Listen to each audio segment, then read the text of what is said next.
Muy buenas tardes, queridos amigos de La Teja.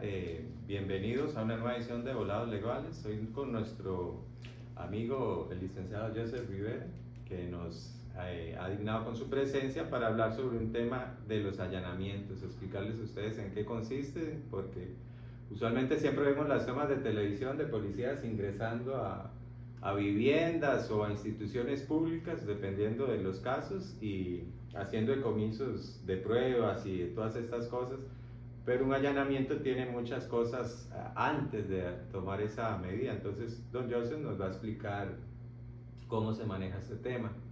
Recordarles que nos pueden ver por Facebook a partir de las 12:30 de la tarde y por YouTube a las 2 p.m. Bueno, para entrar en materia, Joseph, y bienvenido una vez más al programa. Gracias, Ovidio, por invitarme. Muy contento de estar aquí y también muy agradecido por este tema tan importante que vamos a tocar hoy con relación a los allanamientos, que hay allanamientos ilegales, que lo vamos a ver aquí. Sí, que es lo que queremos un poco explicarle a la gente. Joseph, legalmente, ¿cómo se puede explicar qué es un allanamiento? Para que la gente entienda. Bueno, vamos a ver, la Constitución Política habla de que la propiedad privada es inviolable, artículo 45. Sin embargo, esa inviolabilidad puede trascender más allá cuando se determina que en esa casa o en ese recinto o en ese lugar comercial estamos ante la presencia de la comisión de un hecho delictivo o de un delito. Y cuando nos referimos a este tema, Ovidio, es muy importante que las personas que nos ven por redes sociales sepan que esa orden de allanamiento va a restringir esa situación de la propiedad privada. Va a haber como un rompeaguas en relación a que si se observa que se está cometiendo algo ilícito, la policía puede ingresar a esa casa sin orden de allanamiento. ¿Quién emite esa orden de allanamiento o cómo es que funciona la metodología para hacer toda esta tramitología legal?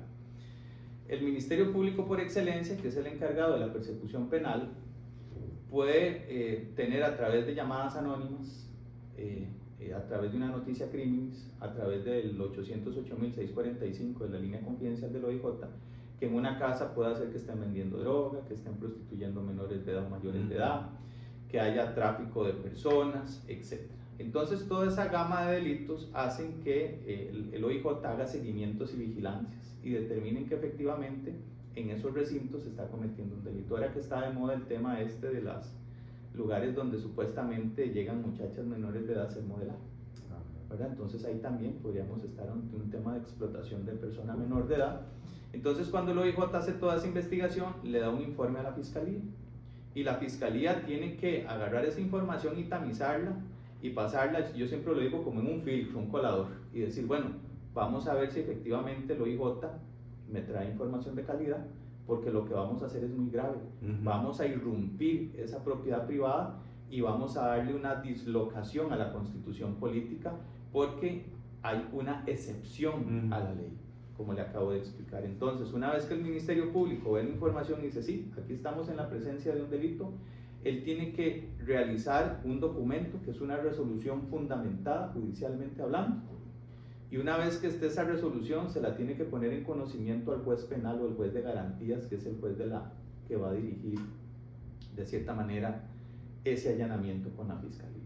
Entonces cuando el juez o la jueza penal revisan esa información y dicen, sí, aquí se comete un delito que está consagrado en la Constitución Política, en el Código Penal, en las leyes especiales, y se genera toda una estructura jurídica, una amalgama de ideas del juez penal, y el juez penal empieza a fundamentar su resolución del por qué tiene que irrumpir en esa propiedad. Y vemos muchas situaciones, como usted lo acaba de indicar, que la prensa llega en temas de allanamientos de venta de drogas, sicariato, tráfico de personas, lavado de dinero, porque a veces en las casas hay dinero que es ilícito y no sabemos de dónde es su procedencia. Como dicen, es de dudosa procedencia. Sí, es un tema que se la está, ¿verdad? Es todo un proceso, porque uno ve solo la acción, pero todo lo que viene antes de es todo un proceso bastante delicado, ¿verdad? Tiene que estar muy bien justificado cómo se hace el allanamiento. Detrás de ese allanamiento, Ovidio, tenemos algo muy importante, no solo las vigilancias y los seguimientos del OIJ. Cuando el OIJ da esa información o personas dicen a través del teléfono, una llamada anónima, miren, en esa casa venden droga, entonces el Poder Judicial tiene la capacidad, el juez penal de garantías, de intervenir teléfonos. Del tema de las radiobases, que son esos aparatitos que tienen las telefonías para determinar si usted estuvo en la comisión de ese hecho delictivo a través de este aparatito celular. Entonces toda esa información es como un rompecabezas, hay que irlo armando, y cuando ya hay información de calidad y se justifica el allanamiento, se procede. Importantísimo, cuando se hacen esos allanamientos, la policía, cuando va con la fiscalía y el juez penal, tienen que asegurarse que ese es el lugar donde van a allanar, porque ha sucedido y es lamentable, se equivocan. Hace poco le pasó a un cliente mío, el fiscal juraba y perjuraba que había droga y plata, y el juez le dijo, con respeto del señor, pues no voy a decir el nombre porque él no está presente, si nosotros allanamos y no está lo que usted a mí me dice, vamos a tener problemas, porque le dio una idea, lo convenció, redactó un documento también, que ese documento iba blindado entre comillas de la fiscalía. Ya hay video, llegan a la casa, habían 3 menores de edad, la mamá de los menores de edad, el señor allana y no había nada. Y lo más grave, pero es que fue lo que a mí me dio más cólera, llega el fiscal y dice, y los policías, vamos a abrir el carro para registrar el carro del señor, y le dice el juez, no, un momentito, ¿dónde está la orden de ampliación para registrar el vehículo del señor? No está. Tuvieron que devolverle todas las cosas que sacaron del carro al señor, y eso no sale a la luz pública, porque lamentablemente, así como hay funcionarios del Poder Judicial, y conozco muchos y muchas jueces y fiscales de renombre, gente responsable y gente con mucho honor y prestigio, que hace las cosas bien, hay otros que se escudan en ese honor y prestigio para denigrar la institución, y eso hay que parar.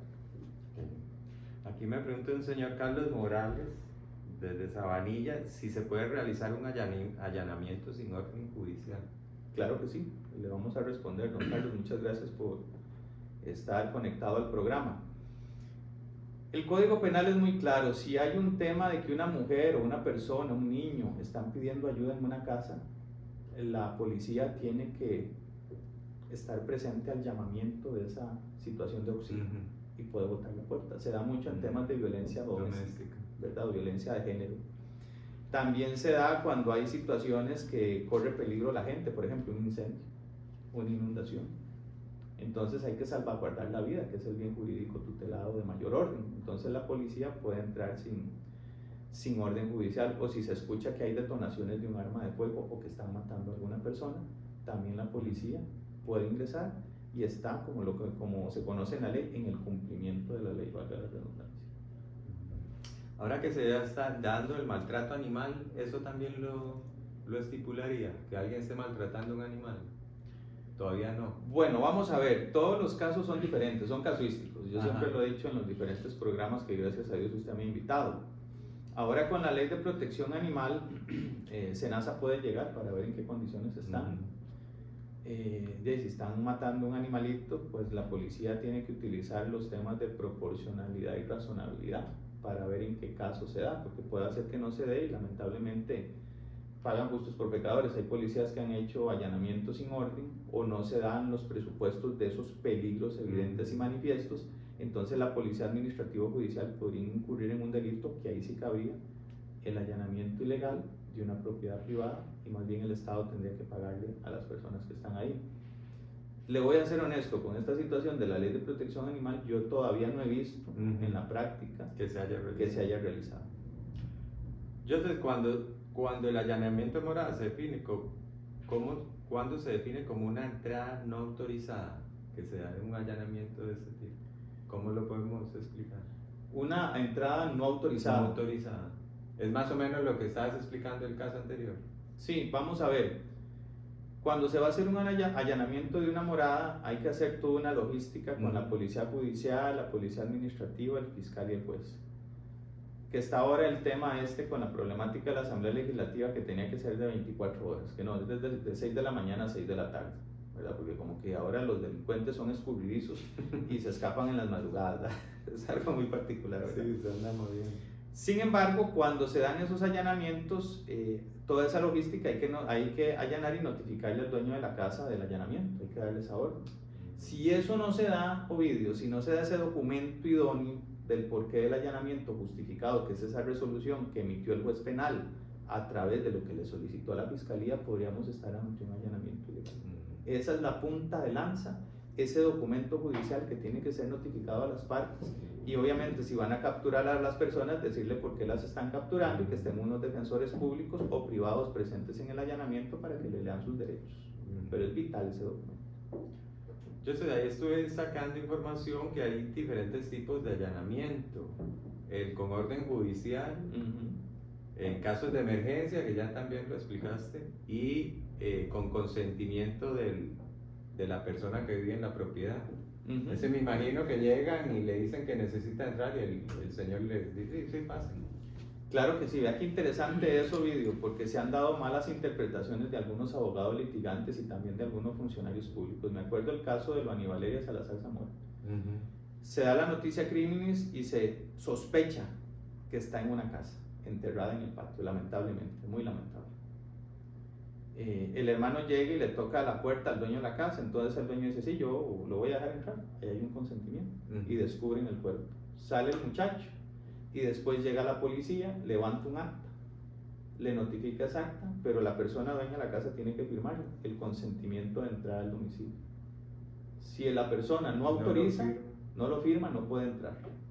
En cambio aquí fue algo excepcional porque hubo un hallazgo inevitable, que fue el cuerpo de un ser humano. Entonces en ese caso, obviamente la policía llega e ingresa porque ya de por sí el señor había dado el consentimiento. Encuentran el cuerpo, un familiar, y ya después llega la policía y aún así la policía tiene que levantar el acta. Pero ese no sería un allanamiento ilegal, ni tampoco lo que se haya generado en la recopilación de esa prueba en esa escena del crimen, esa espuria, como muchos dicen, de la teoría del fruto del árbol envenenado, que eso genera la nulidad de todo el proceso. Ese es un caso excepcional y que también los familiares que ha pasado o los dueños de la morada den el consentimiento de entrar y que tengan que firmar. Si el dueño dice no me da la gana firmar y aquí nadie entra, pues nos tendríamos que esperar a que venga la policía resguarde la zona y que se haga la solicitud del allanamiento para que ingresen a la morada. Joseph, y en caso de un allanamiento ilegal, ¿qué consecuencias legales recaen sobre los funcionarios que realizaron ese acto? Vamos a ver. Cuando se dan esas barbaridades, porque son barbaridades y a veces el OIJ no se fija, ¿verdad? Y ellos por la calentura de ir a hacerlos, botar las puertas con el ariete, con esa llave gigantesca, ¿verdad? Ahí hay dos cosas. Primero, el Poder Judicial tiene que repararle todos los daños al dueño de la propiedad.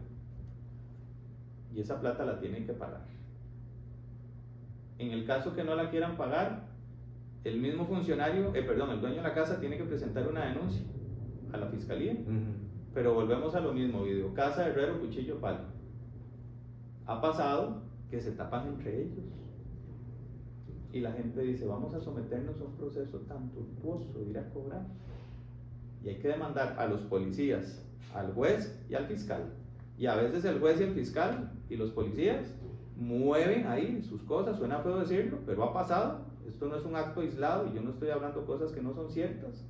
Se tapan, entonces la persona se siente desgastada porque si no encuentra un buen abogado que apriete a sus funcionarios y los lleve a estrados judiciales y que paguen, el asunto no va a avanzar. Pero sí, la obligación de ellos es pagar esos daños, esos perjuicios y lo más importante, Ovidio, individualizar el acto de cada uno, porque imagínense que a esa persona la van a sacar en la prensa, la van a desprestigiar, va a quedar como un delincuente. El principio de inocencia del artículo 39 de la Constitución, que dice que todos somos inocentes hasta que no se pruebe lo contrario en una sentencia, en un tribunal penal. Entonces es una lucha de poderes, siempre lo he dicho yo cada vez que publico un artículo haciendo críticas constructivas sobre el Poder Judicial y las falencias que tienen muchas veces estos actos tan agresivos, por decirlo de alguna manera. Y que a veces genera mucho estrés, ¿verdad? Me imagino, del personal del OIJ, sobre todo con bandas de narcotráfico y cosas así, debe ser un trabajo muy estresante. Por supuesto que es estresante. Imagínense que hace poco yo defendí a una señora que estuvo presa, la logramos sacar de la cárcel, al papá lo allanaron, un adulto mayor de 80 años, el adulto mayor se le desarrolló un cáncer y se murió en 6 meses, a raíz del allanamiento. Y me acuerdo que cuando yo solicitaba al juez penal que la señora fuera a ver al padre porque estaba agonizando, la fiscalía era tan inhumana que se oponía. No, el señor no se está muriendo. Entonces, ¿qué tuve que hacer yo, Ovidio? Vea, con el permiso de la familia, tomar en el lecho de muerte fotos del señor, casi en forma esquelética, para que el juez viera que el señor se estaba muriendo y que llamaba a su hija para despedirse, su último adiós, para ir donde el criador. Y la policía indolente, el Ministerio Público indolente y algunos jueces indolentes no le querían dar el permiso. Y al final se lo dieron porque la Sala Constitucional, yo presenté un amparo y después me decían, ¿por qué presentó el recurso de amparo? Y tenía que presentarlo por un asunto de necesidad y por un asunto humanitario. Pero hay de todo en la Villa del Cedro, lamentablemente. Aquí nos escribe don Marcelo Muñoz, él es de Belén, y nos está preguntando que por qué los allanamientos tienen horarios. Así lo contempló el legislador. Le damos la bienvenida a don Mauricio y gracias por la pregunta, muy oportuna. Sí, el legislador lo contempló en ese horario. De hecho, ahora el presidente Rodrigo Chávez vetó la ley porque lo iban a hacer en 24 horas, alegando él que no había personal. Y yo voy a decir algo aquí y quiero que quede aquí grabado con mucho respeto al mandatario. Hay jueces que trabajan turno extraordinario. Los jueces trabajan las 24 horas del día, los 365 días del año. Así como levantan cuerpos, van a los accidentes a juntar muertos, van a los allanamientos en las madrugadas, en la mañana y en la tarde. ¿Por qué no podían crear esta ley para que los allanamientos fueran 24/7? Entonces, eso que dijo el presidente lamentablemente es una falacia de autoridad porque sí se puede y el Poder Judicial, gracias a Dios, está en la capacidad de poder realizar los allanamientos las 24 horas. ¿Vos en tu experiencia consideras que sí es necesario las 24 horas? Porque muchos hablan de que los delincuentes se pasan moviendo. Dicen, esta gente empieza a hacer allanamiento a partir de esta hora, se mueven antes y cuando llegan no hay nadie. Y ha pasado con casos de reconocidos delincuentes, ¿verdad? Que no los pescan porque se pasan moviendo constantemente. Vamos a ver, Ovidio, la delincuencia ha mutado. Los delincuentes de hace 40, 50 o 30 años atrás no son los mismos de ahora. Ahora todas estas personas que infringen la ley tienen conciencia forense. ¿Qué es conciencia forense? Eso que usted me dice. Los mismos delincuentes le hacen fijo a los policías y los vigilan. Vea qué vacilón. Sí, hasta cámaras ponen. Hasta cámaras ponen. En los barrios. Entonces, muchas veces los allanamientos los hacen entre sábado y domingo porque saben que van a estar en la casa. Pero tiene que haber un efecto sorpresa. Ese efecto sorpresa es que ellos no se den cuenta para poderlos capturar. Me parece a mí que sería idóneo porque así se podría disminuir un poco la delincuencia en virtud de que cuando usted captura o desarticula esas bandas peligrosas, como lo que ocurrió en Cartago, que en la escuela Manuel de Jesús Jiménez, con un rifle de asalto mataron a un pobre muchacho, le vaciaron el fusil de asalto. Esos muchachos los lograron capturar en su momento, pero si no hubiera sido así, ¿usted cree que ellos van a esperar que de 6 a 6? Sí, jamás. Jamás. Entonces, si utilizamos las reglas de la lógica y la experiencia, me parece que hubiera sido, pero lamentablemente no se hizo y ahora hay que esperar a que otro gobierno más crítico y analista pueda ver este tema para ver si se puede hacer. Sí, porque más bien le estamos dando bases a la delincuencia para fortalecerse, ¿verdad? Es correcto, sí. Y debilitamos nuestras... El sistema democrático de control social está siendo destruido por personas que lamentablemente no conocen cómo es el tejimaneje dentro del Poder Judicial y por eso pasan estas situaciones tan graves que llegan proyectos de ley que ellos creen que van a ser una flor y se convierten en un rabo chancho. Sí, lamentablemente, ¿verdad? Estamos en unas condiciones paupérrimas que nos causan mucha frustración. Acá nos escribe don Isaac Álvarez, él es de Moravia. Dice que qué ocurre con los daños que le hacen a una propiedad después de un allanamiento. Sí, bueno, muchas gracias don Isaac por hacernos la pregunta. En este caso, cuando se dan estos daños, obviamente pues hay que cobrárselos al Departamento Administrativo del Poder Judicial, hacer toda una gestión administrativa. Obviamente usted va a tener que pagar una persona para que le repare el portón, las ventanas, la puerta. Ojalá que esas facturitas estén timbradas porque a veces el Poder Judicial se puede poner ahí en cosas. Es que esa facturita no y tras que debe cobrar.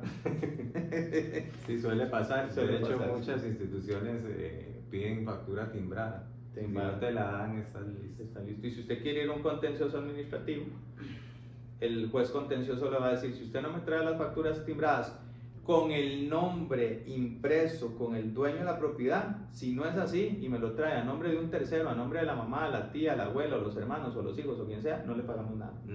Entonces, se restringe ese derecho a la justicia. Pero bueno, esperemos que lleguen políticos idóneos a la Asamblea Legislativa para que estos entuertos se puedan arreglar.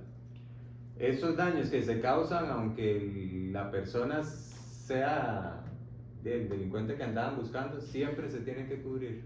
Por supuesto, porque imagínense que sea la casa del delincuente, muchos pero son buscan al alquiladas. delincuente y son alquiladas. Ujú. Entonces los dueños de los alquileres, ya y ellos no sabían porque Ujú. ellos están en su negocio de alquileres, pagan impuestos, pagan renta, etcétera, y pasa esta situación y lamentablemente alguien tiene que pagar. ¿Y ante quién tienen que acudir, Joseph? Digamos, llegan a mi casa, me hacen los daños, ¿qué hago yo? Ajá, usted tiene que hacer un escrito y dirigírselo al Departamento Administrativo del Poder Judicial, ¿verdad? Al Ujú. financiero contable, y decir, mire, pasó esta situación, dígame si me van a pagar para que usted agote la vía administrativa. Ujú. Si le dicen que no, porque pueda pasar que el Poder Judicial se haga el gato bravo, entonces usted con esa prueba de recibido se va a un contencioso y demanda al Estado.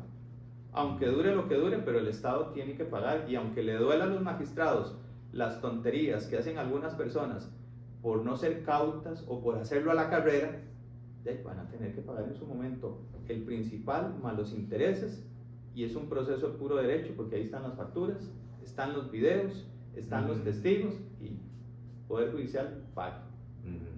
Entonces con factura en mano. Con factura en mano, sí señor. Aquí Carla Álvarez de Moravia nos dice que por qué son importantes los allanamientos. Doña Carla, muchas gracias por la pregunta. Los allanamientos son importantes porque hay 3 elementos que vamos a hablar en este momento. Cuando se escucha que hay una situación delictiva, se tiene que no solamente privar de libertad a las personas que están cometiendo el delito, sino que el delito no sea continuo, que no se dé esa reiteración delictiva, que no se modifiquen situaciones del hecho como tal. Entonces se tiene que paliar o disminuir esa situación para que lo que estaba ocurriendo o desaparezca o disminuya, con la finalidad de proteger los intereses jurídicamente tutelados o protegidos por el ordenamiento jurídico. Por ejemplo, la libertad de las personas si hay un secuestro, cuando son estafas informáticas, que los delincuentes no sigan robando en los bancos, y toda la gama de delitos que podamos ver, ¿verdad? Según lo que establece la ley. Sí. De hecho, me llama la atención, ¿verdad? Que algunos allanamientos son como muy represivos y otros son un poco más, sobre todo cuando entran a instituciones públicas, ¿verdad? Simplemente presentan el papelito e ingresan tranquilos sin causar algo, ¿verdad? Es que vea qué interesante, Ovidio, el Poder Judicial tiene un departamento que perfila a los delincuentes, ¿verdad? Entonces esa perfilación no es lo mismo un narcotraficante o un sicario, que hay que reducirlos a la impotencia, y muchas veces la policía llega con los escudos, la famosa policía, el CEP, sí, y los agarran a punta de bala. Entonces hay que entrar con un fuerzón, como dicen. Pero si es un funcionario público, como lo que sucedió con el caso de Pista Oscura, obviamente las personas que capturaron ahí no son peligrosas ni se van a poner malcriadas. Claro, si se ponen malcriadas y jugando de vivas, les meten un huevazo, como decimos los ticos, ¿verdad? Y los redes dicen, no papito, venga, se nos comporta y suba hacia el carro esposado. Eso es un protocolo que ya está establecido, porque la gente sataniza. No era necesario sacarlos esposados, era nada más llamarlos. Pero es el impacto psicológico tan grande, Ovidio, que no es lo mismo que allanen a una persona a que allanen a otra. Puede ser que otra persona lo vea como un vacilón y como un juego, en cambio la otra se puede suicidar. Entonces el Poder Judicial está en la obligación no solo de salvaguardar la vida de los que van a hacer el allanamiento, sino también de los posibles imputados a la hora de llevarlos a estrados judiciales. Y eso la gente le tiene que quedar claro, no es caprichoso, sino que es por un tema de seguridad. Siempre se tienen que esposar. Es correcto, siempre se tienen que esposar. Ya esos protocolos están escritos en piedra, no es que yo me los invento o que el director del OIJ lo hace en forma antojadiza, no, es que hay que proteger y salvaguardar la vida de los dos. Imagínense que una de esas personas entre en un estado de emoción violenta, sí, o saque un puñal, un arma y se vuelva como loco y empiece a disparar, o se desamate él. Sí. Entonces es un tema que se tiene que siempre salvaguardar la vida de todos los actores dentro de ese proceso. Perfecto, Joseph. Nos ha vencido el tiempo. De verdad muy agradecido por compartir tus conocimientos y las experiencias en este tipo de casos, en este caso los allanamientos. Invitarles a seguirles todos los jueves, como les decía, a las 12:30 en Facebook y a las 2 p.m. en YouTube, y seguir también nuestras columnas y micros con los invitados que pasamos a inicios de semana. Muchas gracias por su gentileza y que Dios los bendiga. Muchas gracias.